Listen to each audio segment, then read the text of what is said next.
오늘 말씀의 주제가 좀 비슷한 것 같습니다. 그리스도인은 자랑이 무엇인가 이런 좀 주제로 교제드리기 원합니다. 그리스도인의 자랑, 나의 자랑은 무엇인가 이런 주제로 이제 고린도전서 좀 1장부터 3장의 말씀 전체 지금 내용을 좀 보면서 좀 교제드리기 원합니다. 우리 성경 고린도전서 1장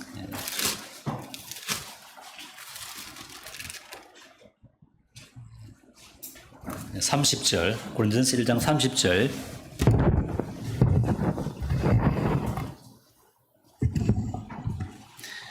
30절 31절 읽도록 하겠습니다.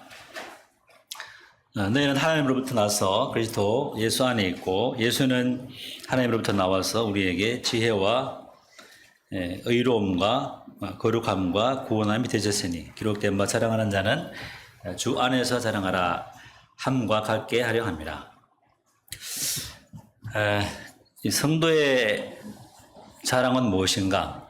또 다른 말로 말하면은 성도 그리스도인은 무엇으로 사는가 이런 좀 생각을 해보게 되는데요. 물론 우리가 육체를 갖고 있기 때문에 음식도 필요하고 집도 필요하고 또 여러 가지 생활에 필요한 많은 것들이 있습니다. 수도 없이 더우니까 선풍기도 하나 필요하고 저도 이번에 더워서 또 선풍기 샀는데 별로 좀 효과가 없더라고요.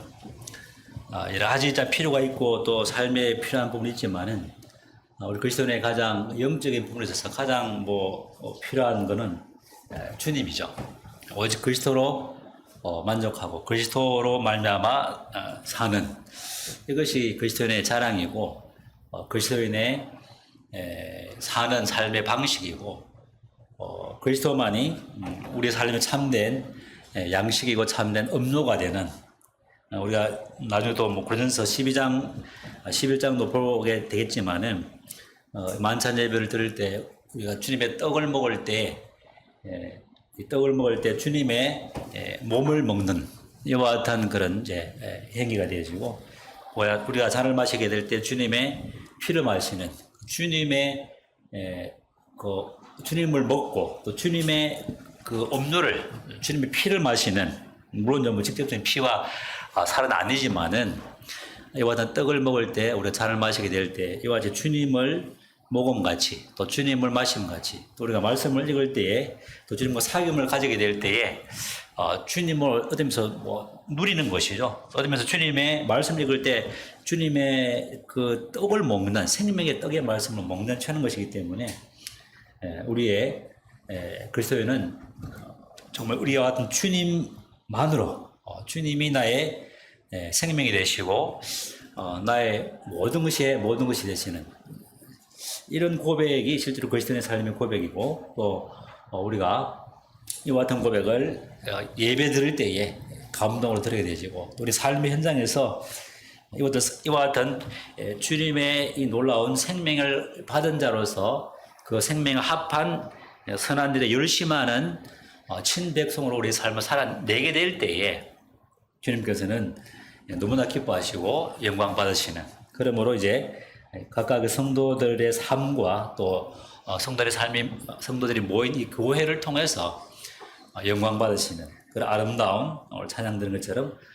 아름다운 그런 교회 또 아름다운 성도 또 그러므로 말미암아 주님이 영광 받으시는 이런 것이 이제 그리스도인의 삶의 가장 큰 소망이고 목표고 또 이것을 우리가 위해서 우리의 그 남은 생애를 진력하고 또 우리의 삶을 말씀께 복종시켜 나가는 것이 그리스도의 삶이 아닌가. 이제 거룩의 할 과정의 삶인 것을 보게 되면서 이와 같이 우리 주님은 우리에게 1장 29절에 30절의 말씀처럼 너희는 하나님으로부터 나와서 우리는 하나님께로 난 사람이죠. 하나님으로부터 거듭나서 또 우리 주님의 놀라운 그 십자가의 그 보혈로 말미암는 완전한 속죄를 받고 또 하나님의 그 자녀로서 하나님부터 나는 이 위로부터 나는 그 새로운 생명을 받게 되는 하늘의 부르심이죠. 하늘의 부르심. 땅의 부르심이 아니라 하늘의 부르심. 땅의 부르심 중에 제일 높은 부르심이 대통령이 그러면 제일 좀 높죠. 미국의 대통령이 와서 좀 도와달라고 하면 가장 뭐 지구상에서 제일 높은 부름인데, 땅 위에서 받는 부르심보다도 하늘의 부르심인데, 그 하늘의 부르심도 하나님의 부르심. 이거는 뭐 이 부르심은 너무나 위대한 부르심이죠. 그래서 우리의 부르심이 그냥 수준 낮은 그냥 주님 믿고 천국만 가는 이와 같은 부르심이 아니라 하나님께서 거룩한 목적을 가지고 하나님의 그 선한 일에 열심하도록 우리를 부르신 그 거룩한 부르심이 얼마나 거룩한가, 얼마나 높은 부르심인가, 이걸 우리가 깊이 안다면은, 알아간다면은 우리의 삶은 그냥 바뀔 수밖에 없겠죠. 네.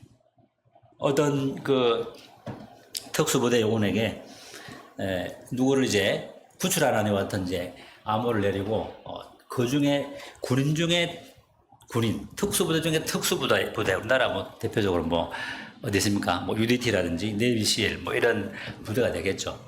그런 사람들에게 통명을 주고 이 사람을 구출하라. 그러면 이제 위대한 부름이죠. 영광스러운 부름이죠. 죽어도 그냥 영광이 되는 거죠.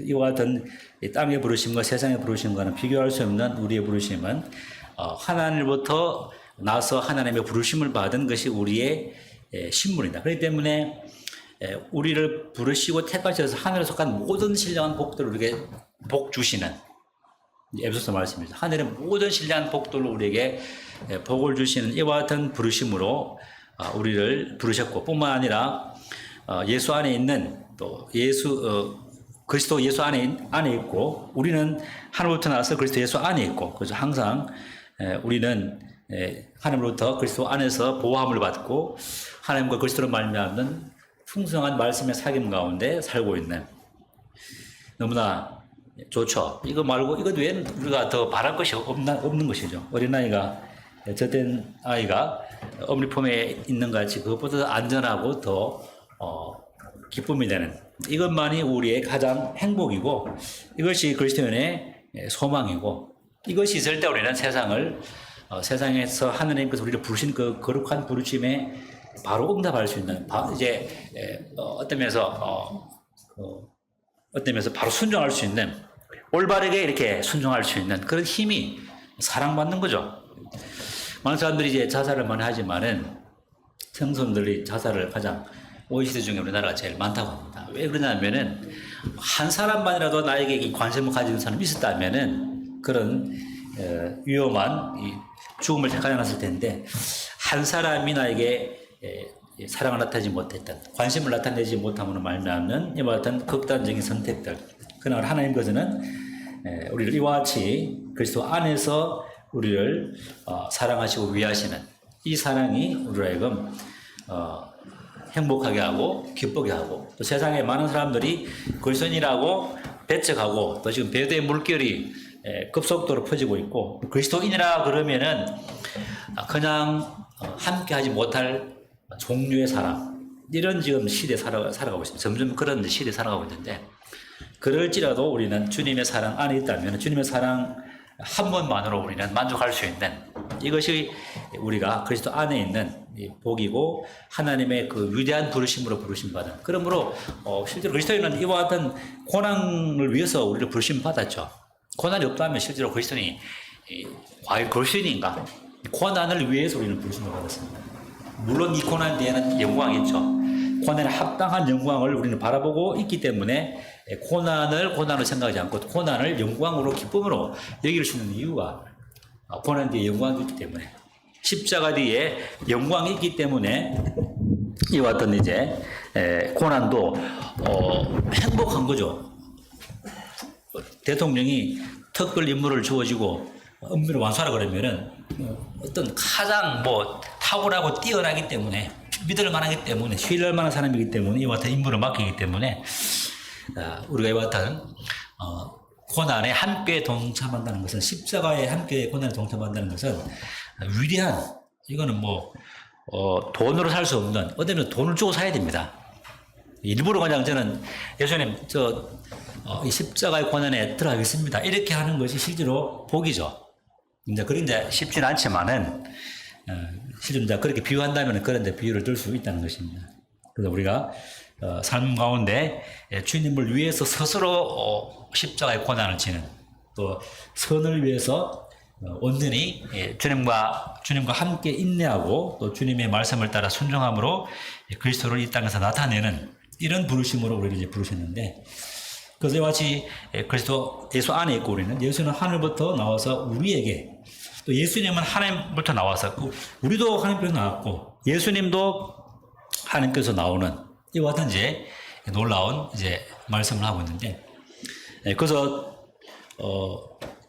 주님도 한 지체를 가지고 한 몸을 가지고 또 내 아버지 곧 너희 아버지, 내 하나님 곧 너희 하나님께 간다고 이렇게 이제 말씀을 하신 것처럼 이와 같은 동일한 하나님을 모시는 이와 같은 주님과 동일한 이와 같은 높은 특권과 신분을 가진 이와 같은 위대한 부르심.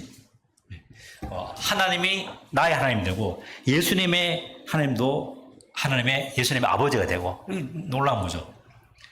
있을 수 없는, 어떤 면에서는 상상할 수 없는 로또보다 더 놀라운 로또죠. 엄청난 로또 곱하기 아마 1000을 해도 이와 같은 로또는 없겠죠.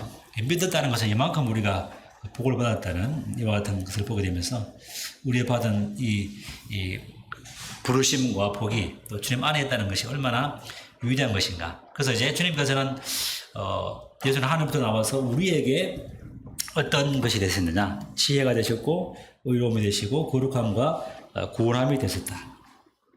이 좀 너무 좋은 말씀이죠. 우리에게, 나에게, 모든 성도에게 지혜가 되시고, 하나님을 아는 것이 지혜의 근본이고, 또 이 지혜는 사람의 지혜가 아니라 하나님의부터, 세상의 지혜가 아니라 그랬죠. 그래서 지금 뭐 1장 쭉 보게 되면은 우리가 받은 이 지혜, 하나님의 복음의 말씀은 사람에게 받은 것도 아니고 직접 하나님으로부터 받은 것 같은 말씀이고, 세상의 지혜는 1장 20절에 보게 되면은 지혜 있는 자가 어디 있느냐, 선비가 어디 있느냐, 이 세대의 변론가가 어디 있느냐, 하나님께서 이 세상의 지혜를 미련하게 하신 것이 아니냐. 이 세상의 지혜와 하나님의 지혜를 대비하면서 세상의 지혜는 미련한 것이다.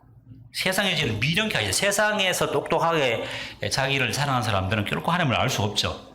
오직 전도에 미련한, 정말과 같이 십자가는 이방인들에게는 미련해 보이죠. 아주 십자가, 정말 부끄러운 십자가, 죄를 지고 간 그 하나님의 아들 예수 그리스도, 아무리 힘도 없이 죽은 예수 그리스도, 이와 같이 이방인들에게는 미련한 것이고, 23절에 1장 23절에 보면 우리는 십자가에 못 박히신 그리스도를 전하니 되어 있고, 유대인들은 거리끼는 것이요 이방인들은 미련한 것이고, 또 헬라인들은 22절에 지혜를 찾고 유대인들은 표적을 구하는, 십자가를 구하지 않은 것이죠. 십자가. 그 십자가의 고난과 십자가의 그 고난 뒤에 받을 영광들을 보지 못하기 때문에 이방인들과 유대인들은 이와 같이 십자가가 그들이 보기에는 고리끼는 것이 유대인들. 저거는 십자가를 믿어야 되나 말아야 되나. 예수도 하나님의 아들이라고 그러는데 그 역사들을 보게 되면 죽은 자를 살리시고 없는 것을 있게 하고 4,000명, 5,000명을 먹이시는 이와 같은 기적을 베푼 거 보니까 하나님 아들 같기는 한데, 그러나 죽는 모습을 보게 될 때는 너무나 형편없이 죽었고 부활도 하지 않았다는 이와 같은 거짓, 이와 같은 병사들의, 로마 병사들의 거짓 이와 같은 소식에 속아서 이제 어쩔 수 없는, 어떻게 할 수 없는, 참 아주 거리낄 수밖에 없는 것이 바로 십자가라는 것이죠. 세상 사람들은 십자가를 그렇게 이제 바라보고 있죠. 또 이방인들은 미련한 것이고, 정말 미련하게 보이는, 그러므로 이제 표적을 구하고, 유대인들은 또 그래서 주님께서 하나님께서 온 표적이 무엇이냐? 그러나 주님께서는 그들의 마음이 강박함으로 말미암아 요나의 표적밖에 보일 것이 없다. 요나가 물고기 뱃속에 있다가 3일 만에 다시 이제 나오게 되는 주님의 부활이죠. 3일 만에 다시 일으킴을 받는 죽은 자 가운데서의 부활. 마지막 모든 사람들이 다 일어나는 이와 같은 대부활이 아니라 정말 죽은 자 가운데서 부활하셔서 영광스럽게 몸이 변화되어서 이제 지금은 하늘 보좌 우편에 하늘의 가장 높은 하늘에 앉으신 이와 같은 그 그리스도, 이와 같은 이제 그 주님의 사역들과 또 아들을 살리신 하나님의 그 능력은 위대한 표적이죠. 이것보다 더 놀라운 표적이 없는 것이죠. 이것보다 더 놀라운 기적이 없죠. 근데 사람들은 하나님의 능력을 부인하고 어떻게 죽은 자가 살아날 수 있느냐? 믿지 않고 거짓 것을 믿게 됨으로 말미암아 그들은 참된 표적이신 예수님과 그분의 십자가를 거부함으로 말미암아 영원한 또 멸망에 처할 수밖에 없는 이런 유대인들과 또 이방인들 또 이 땅의 세상의 지혜를 헬라인들은 세상 사람들은 뭐 세상의 지혜를 22절에 보게 되면 뭐 찾죠. 그러나 끝없이 찾지만은 그 아가에 있는 많은 모든 아가의 사람들은 새로 나온 것 말고는 배우지 않는 식음도 먹지 않고 밥 먹는 것보다 더 중요하게 여기는 새로운 지식과 새로운 가르침에만 몰두해서 그것만 찾아다니는. 그래서 이제 사도 바울이 사람의 죽음과 부활을 증거했을 때 그것이 뭔가 해서 이렇게 몰려드는 과연 주님에 대한 관심보다도 무엇이 새로운 것이 있는가 싶어서 세상의 지혜를 찾는 이와 같은 어리석은 그것을 보게 될 때 그러나 이 세상의 지혜로는 하나님을 알 수 없는 그래서 2장 6절에 보게 되면 그러나 우리가 온전한 자들 중에서 지혜를 말하노니 이는 이 세상의 지혜가 아니요 또 이 세상에서 없어질 통치자들의 지혜도 아니요 오직 엄밀한 가운데서 있는 하나님의 지혜를 말하는 것으로서 감추었던 것인데 하나님이 우리의 영광을 위하여 만세전에 미리 정하신 것이다. 세상 지혜는 세상 밖에 올라갈 수 없습니다. 좀 높으면은 우주 뭐 지금 화성까지 갔는데 물론 보이저 이 탐사선이 벌써 한 20년 됐지만은 이제 우리 은하계를 벗어나서 이제 다음 은하계로 이제 가고 있지만은 뭐 이 우리가 지구의 은하계를 잠깐 이제 넘어갔지만은 수많은 은하계가 있죠. 우리가 셀 수 없는 은하계가 있는데 하나님의 이와 같은 세상의 지혜와 같지 않은 하나님의 지혜는 2장 9절에 보게 되면은 하나님이 자기를 사랑하는 자를 위하여 예비하신 모든 것을 눈으로 보지 못하고 귀로 듣지 못하고 사람의 마음으로 생각하지 못할 상상 초월 이게 뭐 좀 더 나쁜 말로 하면 기절초풍할 이런 축복이죠. 눈으로도 보지 못할 우리를 사랑하는 자를 위해서 예비하신 이 예비가 상상 초월입니다. 상상 초월. 우리 마음이 얼마나 큰지 아시죠? 우주를 담을 수 있는 사람의 마음의 크기인데 우주를 능가하는 우리 마음을 능가하는 하나님께서 자기를 사랑하는 자를 위해서 예비하신 것들이 얼마나 유리한가? 또 이와 같은 것들은 세상의 지혜로는 알 수 없고 성령의 지혜를 통해서 성령의 도우심 가운데 또 말씀 가운데 교회의 교사들과 목자들과 이와 같은 언사자들을 통해서 교사들을 통해서 목자들을 통해서 이와 같이 강단의 말씀을 통해서 이렇게 알게 하시고 그래서 이제 사도 바울은 에베소서 보게 되면은 교회에 몇을 세웠으니 첫 번째는 사도요. 그 다음에 선자요, 목자와 교사요. 그래서 목자와 교사가 교회에서 정말 이 중요한 사역을 할 수밖에 없는 것이죠. 물론 우리 은사를 따라서 또 봉사하고 사랑하고 섬기지만은 다 중요합니다. 그러나 우리는 특별히 교회에 교사들이 목자들이 세울 수 있도록 탁월한 말씀의 은사자들이 설 수 있도록 진짜 기대야 됩니다. 그래야만이 우리가 우리를 향한 하나님의 사랑이 얼마나 놀라우신지 또 우리를 향해 계획하신 그 모든 위대한 하나님의 사랑의 그 계획과 그 시나리오가 무엇인지 정확하게 알면 알수록 우리는 이제 넘치는 행복감, 넘치는 기쁨 가운데 주님과의 그 풍성한 삶 가운데 세상의 것들은 그냥 사도 바울 말처럼 배설물로 보게 되는 것이죠. 그 자연스럽게 그렇게 흘러갈 수밖에 없습니다. 왜냐하면 주님께서 우리를 위한 준비하신 예배한 그 보화는 너무나 우리가 상상을 할 수 없는 만큼 귀하기 때문에 그걸 알게 되면은 세상 것은 그냥 아무것이 보이지 않게 되는 것이죠. 가치 없게 되는 것이죠. 뭐 드라마, 뭐 여러 가지 세상 음악, 세상의 어떤 그 사람들 추구하는 것 같은 명예, 물론 우리가 직장을 다녀야 됩니다. 열심히 세상을 등질 수 없죠. 지구를 떠날 수 없습니다. 물론 화성을 개척하면은 뭐 화성 갈 수 있겠지만은 이 땅에서 우리는 정말 그리스도의 사람으로서 직장에서 탁월한 아이디어를 내고 성과를 내고 재미있게 즐겁게 사장처럼 말도 안 좋은 일이 많은 사장처럼 밀어야 됩니다. 그래야만이 죽게 하듯 하라 그랬거든요. 무엇을 하든지 타이핑 하나 치든 프린트를 하나 하든 복사를 하든 가장 멋있게 복사하고 커피 하나 내리더라도 가장 멋있는 커피를 내리고 이렇게 할 때 이제 주님이 영광 받으시는 것처럼 우리의 부르심은 이와 같이 우리를 부르셨다는 것이죠. 왜냐하면 이런 높은 부르심을 이 위대한 축복을 위해서 우리를 부르셨기 때문에 그리고 12절에 보게 되면 2장 12절에 우리가 세상 영을 받지 아니하고 오직 하나님으로부터 온 영을 받았으니 이는 우리로 하여금 하나님께서 우리에게 은혜로 주신 것들을 알게 하려 하십니다. 우리는 성령을 통해서 하나님께서 우리에게 주신 은혜로 주신 것들이 무엇인가를 알게 됩니다.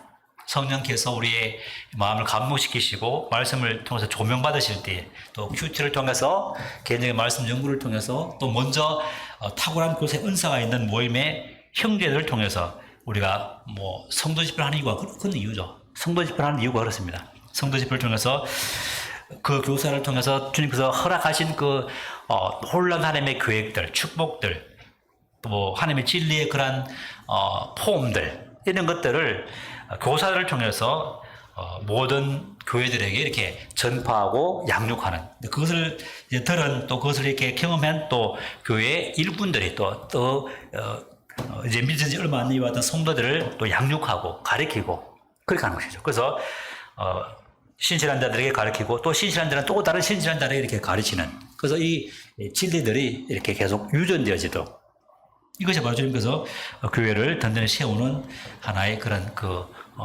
하나의 구조랄까요? 이제 그렇게 주님께서 계획하신 거죠.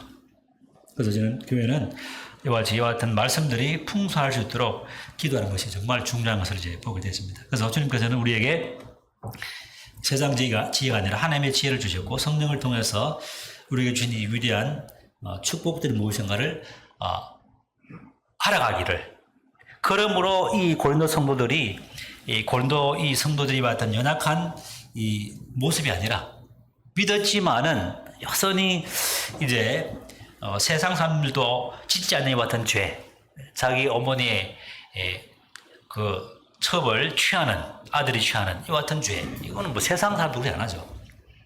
그 하나만 보더라도 이와 같은 이제 복을 안다면은 우리는 더욱더 죄는 그냥 자동적으로 이렇게 이제 부서지는 것이죠.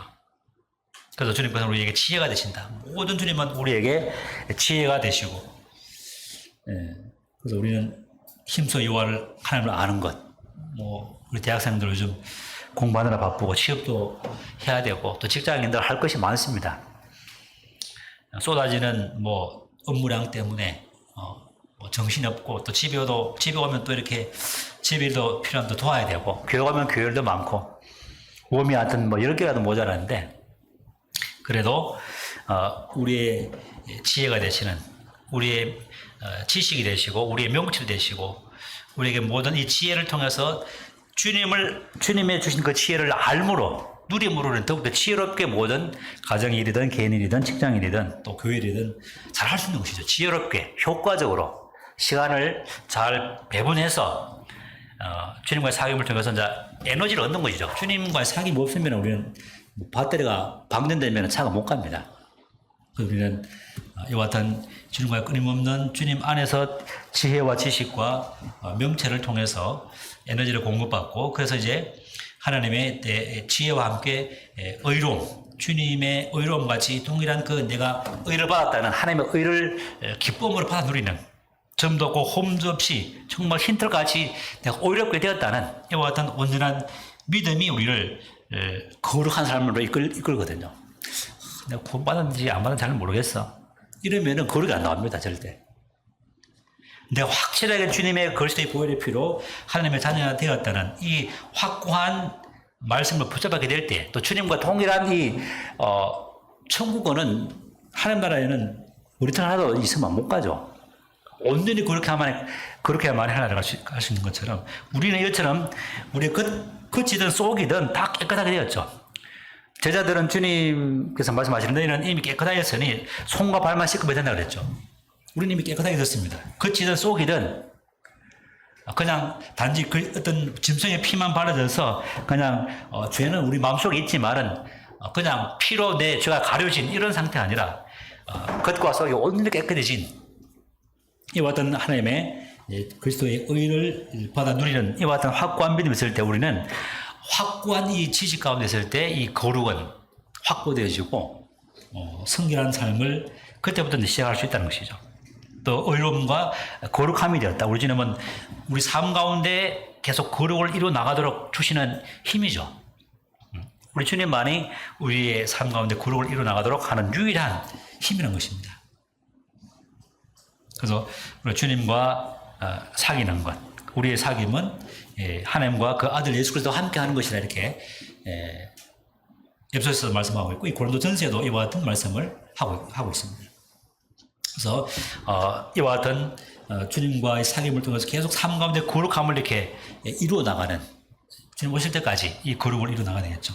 그리고 우리 삶 가운데 구원을 받았지만 실제로 생활 가운데 그 말씀대로 순종함으로 삶의 구원을 누리는 그 우리가 하나님의 자녀가 되었고 의로움을 가진 의로운 자가 되었다면 그 의로움과 거룩함에 맞는 삶이 나와야 되겠죠. 그게 정상적인 그리스도의 삶입니다. 그것이 없다면은 이제 많은 마음의 양심에 어려움이 되죠. 내가 그리스도인데 왜 이것밖에 안 되는가? 이런 이제 한탄과 또 내가 왜 괜히 따라 나가지고 광야에 살고 있는가? 좀 애고 있었다면은 먹을 것도 많고 또 고기도 실컷 먹고 또 즐길 것도 즐기고 문화도 누리고 뭐 했을 텐데 괜히 주님 믿어가지고 그거 하면은 양심의 찌른을 받고 나쁜 짓 하면은 정죄받고 이런 상태에 있다면 이제 정상적인 이제 어렵죠. 신앙생활이. 그게 오래되면 나중에 교회도 뭐 재미도 없고 성도 보기도 힘들고 이렇게 되면서 이제 주님 교회도 안 나오게 되는. 그게 왜 그러냐면은 우리가 하나님의 지혜를 누리고 내가 참 확실한 그 의 가운데 거한다는 건 믿음과 주님과 사귐 속에서 늘 거룩을 이루어 나가는 주님과 사귐 속에 있게 되어지면은 삶 속에서 주님께서 우리를 구원하시는데 이 삶 속에서 우리를 구원하시는 주님을 누리는 주님의 말씀을 순종되어지는 이와 같은 것들을 경험하지 못하니까 이제 그런 현상이 생기는 거죠. 그럼 우리 주님은 이와 같은 주님은 우리에게 지혜가 되시고 의로움이 되시고 거룩함과 구원이 되시는 그래서 주님을 아는 것은 너무나 중요한 것이죠. 너무나 귀중한 것이고. 그래서 사도 바울은 모든 자기가 가마렐 문화에서 서울의 가장 최고의 엘리트 학부를 나오고 가장 최고의 교수 밑에 배우고 했을지라도 그냥 벼슬물 얘기는. 왜냐하면 내 주 예수 그리스도를 아는 지식이 가장 고상하기 때문에 과감할 필요도 없습니다. 자동으로 그냥 버리는 거죠. 자동으로 그냥 없어지는 것이죠. 그래서 이것이 우리 주님이기 때문에 이런 것을 우리가 주셨기 때문에 이런 것들을 하나님의 지혜를 통해서 우리가 알게 해 주셨고 또 점점점 자람으로 더 깊이 알게 하시는 거죠. 이와 같은 충만함들을 거룩과 의로움과 지혜와 구원을 성장함으로 더욱더 말씀을 깊이 있게 이 말씀 가운데 이해하게 되지고 깨닫게 되어지면 우리는 점점점 더 주님의 그 아름다움과 영광을 닮아가게 된다는 것이죠. 이것이 그리스도는 무엇으로 사는가? 바로 예수 그리스도로 먹고 예수 그리스도로 마시고 예수 그리스도 나의 모든 것임을 우리가 인식하고 누리는 그럴 때 우리는 이제 비로소 우리는 이 주님께서 우리에게 계획하신 눈으로 보지 못하고 귀로 듣지 못하고 마음으로 생각하지 못한 그 모든 풍성한 그 것들을 성령을 통해서 우리에게 알려주시게 되어지면은 점점 더 이렇게 알려지게 되는 것이죠. 우리가 알게 되어지고 누리게 되어지고 그러면은 이렇게 점점 이렇게 성장하게 되어지는. 그러므로 나중에는 그리스도를 닮은 또 그리스도의 삶을 살아내므로 말미암아 정말 사람들이 우리를 보게 될 때 걸어다니는 그리스도인, 걸어다니는 작은 예수다. 이렇게 이제 되는 것이 우리의 삶의 목표죠, 목표. 그래서 사도 바울도 이것을 위해서 뒤에 것은 잊어버리고 위에서 부르시면 표대를 향해서 나간다고 말씀하신 것처럼 우리의 최고의 목표는 그리스도고 그리스도만이 내 삶을 통해서 존귀를 받으시는 이것이 우리 삶의 가장 소망이 되는 것이죠. 소망인 것이죠. 그래서 3장 21절에 보게 되면은 3장 21절에 고린도전서 3장 21절에 이 고린도 교회는 나는 바울에게 나는 아볼로에게 나는 뭐 베드로에게 나는 예수님에게 속했다 했는데 그거는 좀 약하지 않느냐. 20절에 보면 3장 10절에 또 주께서 지혜 있는 자들의 생각을 헛것으로 아신다 하셨느니라. 그런즉 누구든지 사람을 자랑하지 말라. 만물이 다 너희 것입니다. 만물을 주신 거 만물. 그럼 실제 만물보다 더 좋은 것을 주셨죠. 에베소서 보게 되면은 주님과 함께 하늘에 안친 성도들을 향해서 주님과 함께 통치권과 주님의 그 위격과 지위와 그 모든 권능과 이런 것들을 주시는 거거든요. 만물보다 더 높은 이제 모든 우주를 통치할 수 있는 이와 같은 이제 만물이 다 너희 것입니다. 또 우주도 우리 것이고. 22절 바울이나 아볼로게나 게바나 세계나 생명이나 사망이나 지금 것이나 장래 것이나 다 너희 것이요. 얼마나 부자입니까 우리가. 바울은 어떤 그룹에만 속했고 아볼로는 B 그룹에 속해 이게 아니라는 것이죠. 바울도 너희 것이고 아볼로도 너희 것이고 다 뭐 베드로도 다 너희 것이고 12사도 다 너희 것이고 이 모든 세계나 우리 눈에 보이는 것들이나 보이지 않는 것들 생명이나 사망이나 죽더라도 주님의 것이고 살더라도 주님의 것이고 지금 우리가 누리는 이 모든 것들도 장래 우리에게 다가올 그 모든 것들도 다 모두 올 너희 것이요. 너희는 것이 될 것이요. 그런데 문제는 이 다 모든 것이 우리 것이지만 우리는 주님의 것이라는 것이죠. 주님에게 속해 있다는 것이죠. 주님의 것이고 주님 안에 있는 것이 우리의 그 소속의 신분이기 때문에 그렇기 때문에 우리는 주님의 그 것이기 때문에 주님께서 피로 사신 것을 사셨죠. 그래서 3장 16절에 너는 하나님의 성전인 것과 하나님의 성령이 내 안에 거하시는 것을 알지 못하느냐. 그 다음에 이제 6장에 이제 보게 되면은 이제 주님께서 피값으로 산 것이 되었으니 19절에 보게 되면은 6장 19절에 너희 몸은 너희가 하나님께로부터 받은 너희가 가운데 계신 성령의 제는 줄을 알지 못하느냐. 너희는 너희 것이 너희 자신의 것이 아니라 값으로 산 것이 되었으니 그런즉 너희 몸으로 하나님께 영광을 돌리라. 주님께서 피값으로 생명값으로 산 것인데 그렇기 때문에 모든 만물들이 내 것이지만 그러나 나는 주님의 것이다. 이런 확고한 소속감.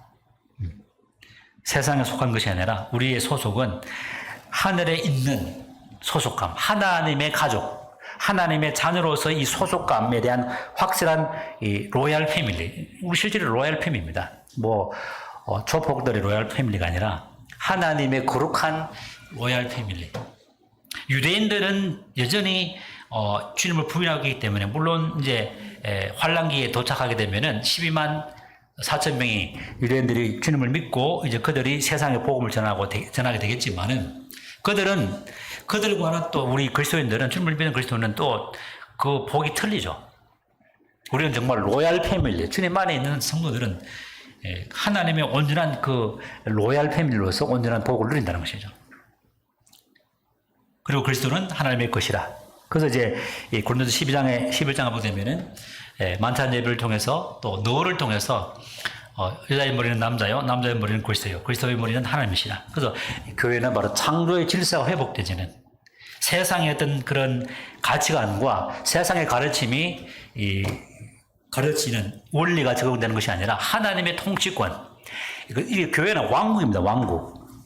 민주주의 아니라 대한민국은 민주공화국이다 이렇게 되어 있는데 민주공화국이 아니라 이 교회는 하나님의 왕국이죠. 왕국. 킹덤입니다. 킹덤. 하나님이 직접 다스리시는 사사시대 때 왕들 다스리는 것과 같지 않는 주님께서 직접 머리가 되시고 우리는 주님의 지체로서 하나님의 왕국으로 다스리는 직접적인 하나님의 계시를 통해서 움직이는 그런 것이 바로 교회이기 때문에 그래서 그리스도는 하나님의 것이고 또 교회는 질서대로 창조 질서대로 비록 우리가 형제들이 다 형제하지만은 구원받은 6살짜리 형제가 80살짜리 할아버지 보고 형제라 하면 되겠습니까?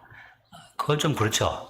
그래서 우리가 같은 형제지만은 그러나 일정에 따라서 우리가 존경을 표하고 그런 권위를 인정하는 이런 것들이 참 교회의 권위고 교회의 질서인 것을 보게 될 때에 또 이와 같은 하나님의 창조 질서가 회복되어지는 것이 바로 주님께서 너희는 그리스도의 것이요 그리스도는 하나님의 것이요 이와 같은 창조 질서가 이제 교회 안에 회복되고 이 회복된 질서를 외적으로 표현하는 것이 바로 자매님들의 노을이죠. 이 노을을 쓰고 있을 때 천사들이 봅니다. 지금 천사들이 여기 있거든요. 하늘에서 봅니다.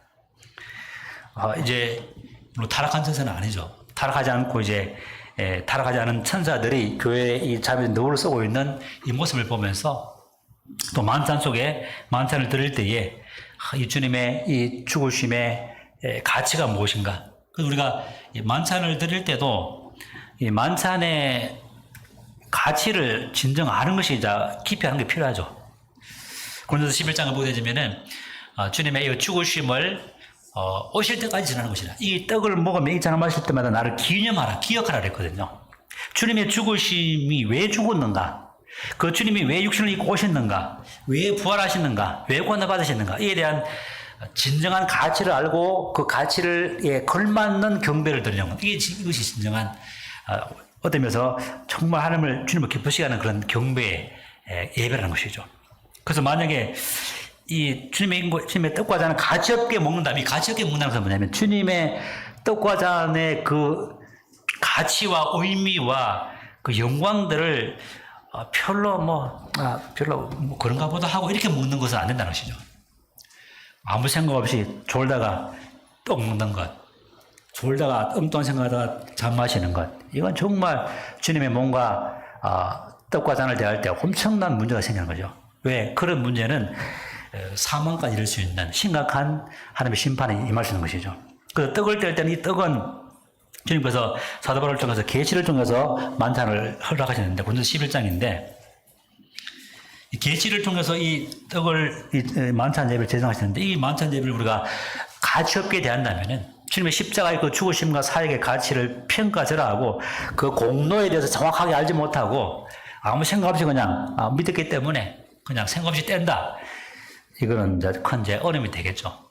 우리 주님의 그 공로는 정말 우리가 자세하게 아는 게 필요하죠. 얼마나 주님의 공로가 높고 위대합니까? 그 십자가의 죽으심과 그 고난의 의미가 무엇인가를 깊이 알 때에 우리는 이 넘치는 감사로 우리가 경배를 드릴 수 있는데 만약에 그래서 우리가 이 떡에 대해서 이제 보게 되면은 이 떡은 주님께서 11장을 보게 되면은 내 몸이라고 하죠. 내 몸. 또 이 잔은 내 피라고 그랬거든요. 그래서 어떤 면에서 저는 이 말씀을 읽을 때마다 우리 형님들이 이 떡은 주님의 몸을 상징합니다 하는데 조금 저는 부담이 돼요. 주님의 몸을 상징한다. 그런 의미보다도 저는 이제 주님의 몸을 나타냅니다 이렇게 이제 표현하게 되는데 실제로 고린도전서에는 이 몸은 내 몸이니 너희를 위한 내 몸이니 11장 24절에 보게 되면은 11장 24절 축사하시고 떼어 이르시되 이것은 너희를 위한 내 몸이니 내 몸이라고 했어요. 내 몸. 실제로 이게 떡을 보고 먹을 때 주님의 몸이라 이런 깊은 인식 가운데 떼는 것이 정말 중요하다는 것이죠. 그래야만이 거룩한 것과 경건한 가운데 예배를 드리게 되는데 그렇지 않고 별로 가치 없게 오늘도 떡이나 먹어볼까? 그렇진 않겠지만은 예를 들어서 그런 마음과 생각과 주님의 그 죽으심의 가치를 진정 깊이 있게 우리가 인식하지 못하고 떡과 잔을 댄다면은 우리는 약하게 되고 병들게 되고 나중에는 그것을 계속 지속하게 되면은 주님의 징계를 통해서 죽을 수밖에 없는 이런 현상을 보게 되면서 우리가 진정 주님을 주로 모시고 있다면은 우리가 만찬 예배를 통한 그 가치를 알고 온전한 감사를 드리고 그 다음에 주님이 우리 삶의 머리가 되시고 가정에서는 남편의 머리가 되고 교회에서는 주님의 머리가 되는 이것을 우리가 인정하고 킹덤의 교회가 되는 킹덤. 개인의 민주주의가 개인의 생각이 따라하는 것이 아니라 주님의 머리가 돼서 주님의 지시를 받고 몸과 발이 움직이는. 만약에 손과 발이 머리를 움직인다 하면은 이제 그게 문제가 되겠죠. 그 다음에 우리는 삶의 현장에서 이받은 주님의 통치권을 주님을 높이는 우리는 선한 일을 해서 부르심을 받았다고 이렇게 말씀하고 있습니다. 그래서 가정에서는 아버지가 자식들에게 또 자식은 부모에게 직장에서는 직장인이 사장에게 사장은 하나님께 정말 너무나 아름다운 그런 관계를 말하고 있죠. 아름다운 질서와 순종과 또 헌신과 하나님과 같은 선한 삶 그런 것들이 선한 삶이죠. 그걸 통해서 우리가 삶의 예배를 통해서 주일 만찬 예배가 풍성해지는, 그 삶의 예배가 없이는 주일 예배가 참 풍성해지는 쉽지 않죠. 다 뭐 경험하시겠지만은. 그래서 이와 같은 우리가 우리 삶의 모든 시 되신 주님이라면은 예배를 통해서 삶의 현장에서 또 우리는 주님의 머리 되심을 인정하고, 교회 안에서는 질서 있게 주님을 섬겨나가고, 또 예배자로서 삶 살기 위해서는 우리가 고린도서 10장에 보게 되면은 이스라엘 백성들이 광야에서 우상 숭배하고 음행하고 시험하고 원망했던 것처럼 우리는 그렇게 하지 않도록 우리는 교훈을 받아야 되고, 또 지속적으로 성장하는 에베소 4장의 말씀처럼 그리스도의 장성한 분량까지 자라는 이와 같은 것들이 필요하겠고, 또 그리스도의 기초 위에 우리가 무엇을 세울 것인지 조심해야 되는, 고린도서 3장 10절에 보게 되면 내가 그리스도의 터 위에, 또 사도들이 세운 그의 터 위에 내가 무엇을 세울 것인지 조심해라. 지퍼로 세운다든지 나무로 세운다면 나중에 뭐 불 조금 나면 다 타버리죠. 그러나 진리의 말씀을 따라서 성령의 그 조명 가운데, 바른 진리 가운데 자신을 세우고 교회가 세워진다면은 나중에 불이 타더라도 없어지지 않겠죠. 온전한 상급으로. 그러나 불타게 되면은 마이너스적인 상황, 마이너스적인 상황, 로스라고 있는데, 치명적인 왔던 이제 우리가 뭐 상은 안 받는 것은 고사하고 마이너스적인 이제 상을 받게 되는 그런 문제가 생기기 때문에 우리는 이 주님의 기초 위에, 사도들의 기초 위에 우리가 어떻게 세울 것인가 우리가 잘 지혜롭게 세워야 될 것을 보게 되면서, 마지막으로 고린도전서 2장 16절 말씀을 보고 마치도록 하겠습니다. 고린도전서 2장 16절입니다. 누가 주의 마음을 알아서 주를 가르치겠느냐? 그러나 우리가 그리스도의 마음을 가졌느니라. 우리가 주님의 마음을 가졌고 주님 안에 있고 주님과 함께 있는 사람들이기 때문에 우리가 주님의 마음을 알고 이와 같은 것들을 우리가 알고 누림으로 기쁨을 누리고, 그러한 가운데 주님을 주님답게 또 나타내는 이와 같은 삶이 되기를 또 소망하게 되십니다. 이상 말씀 마치겠습니다.